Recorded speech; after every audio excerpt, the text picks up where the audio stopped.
The alien beast saw her suffering in silence, then tore the camp apart in rage. They had thrown her into the dirt like trash. The little alien girl, no older than 7 in human years, knelt at the edge of the slave camp with her arms shackled behind her back. Her skin was a soft lavender, bruised in places where the guards had struck her. Her antennae drooped, motionless. The strange, glassy eyes she bore, too large for a fragile face, stared blankly at the dry earth. She didn't cry anymore. She had run out of tears days ago. A collar sparked around her neck. Whenever she tried to move, the electric jolt would punish her. She had learned to remain still. Silent, the guards laughed around the fire, bragging about the catch. Apparently, the girl species, rare and psychic, sold for millions on the black market. They'd caught her after her mother had been shot during an ambush. They hadn't even bothered to bury the body. The camp was quiet beyond the guards' crude laughter, lit by rusty lamps and the dying embers of fire. Crates of stolen goods and cages lined the edges. And above it all, the twin moons of planet Krathus cast their pale light on the desert. But in the distance, something was moving. The wind shifted. A vibration echoed softly through the ground. The girl looked up. She didn't speak, didn't cry, didn't dare call out. But something ancient stirred inside her, a desperate wish, a silent scream of pain and fear. And something answered. It had followed her scent for 2 days. The beast, twice the size of any man, prowled through the cliffs above the camp.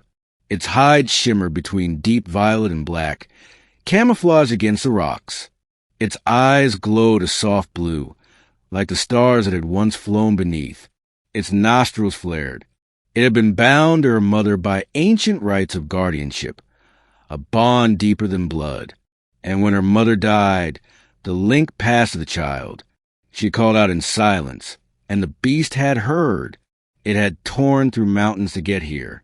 And now, perched on a ridge above the slavers' camp, it saw her, chained, shaking, bruised, small. A low growl rumbled through its throat like thunder. One of the guards jolted upright. What was that? Probably just wind. No, that wasn't wind. Too late. The rocks above the camp exploded as the beast launched itself down. It struck the earth like a meteor, claws slicing a guard clean in half. A second slaver screamed, raising a blaster, only for a barbed tail to rip through his chest. Blood sprayed the sand. Alarms blared. Chaos erupted. The beast didn't care. It had only one thought: protect. It tore through tents and cages like paper, crushing skulls beneath its claws. A laser bolt struck its shoulder, scorching the flesh but barely slowing it down. The girl shrank back, terrified, but the collar sparked again, holding her in place. A commander screamed, "Bring it down! Bring it down!" 3 guards opened fire with pulse rifles. The beast roared, pain blooming across its side. But rage burned hotter. It pounced, jaws clamping down on the nearest gunner and shaking violently until nothing remained but shredded bone. The ground became a war zone. In less than 60 seconds, half the camp was dead. The final 2 guards made a run for the speeder bikes, but the beast moved faster. It leapt, slamming into one with a crunch of metal and flesh. The last tried to crawl away, but a claw pinned him down. The beast leaned close, eye to eye. "You broke her." It growled in a language the man couldn't understand. "Now I will break you." And it did. Silence fell over the camp. Fires flickered. Ash drifted through the air. The beast turned, finally, toward the girl. She didn't move. Her body was frozen, trembling, her eyes wide with fear, but also hope. Slowly it approached. It crouched before her, sniffing gently. It remembered her scent, familiar, the same bloodline, the same soul signature. It leaned forward, nuzzling her bruised cheek gently. She gasped. It didn't shock her. It didn't hurt her. It soothed. The beast opened its jaws and carefully bit down on the collar.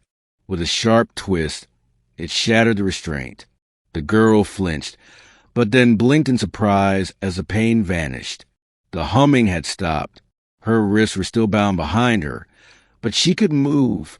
The beast turned slightly, offering its back. For a moment, she didn't understand.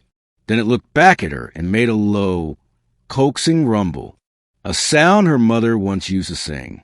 She crawled forward, weak and shaking, and the beast helped her climb onto its back. Her small hands gripped its fur. It rose to its full height, then leapt, bounding away from the smoking remains of the slavers' camp and into the desert night. They reached a cave beneath the cliffs by dawn. The beast gently set her down. She lay on soft moss, exhausted, while it used its claws to break her wrist shackles. She cried out softly, half in pain, half in relief. And finally she spoke. "Why did you come?" The beast blinked. Then, in a deep rumble that vibrated in her bones, it said, "Because you are not alone." She looked at it, this monster, this protector, and for the first time in days, she smiled. 2 weeks later, a Federation patrol arrived at the destroyed slaver camp. What they found stunned them. Dozens of dead men, tracks of a massive creature, signs of a battle unlike any they had seen. In the center of the wreckage, scorched into the metal floor of the main tent, was a mark, not a human symbol, but the sigil of an ancient guardian race. The report went up the chain. No survivors, except rumors. Rumors of a beast that destroyed a camp to save a single alien child. They called it a monster, but some called it something else. A guardian,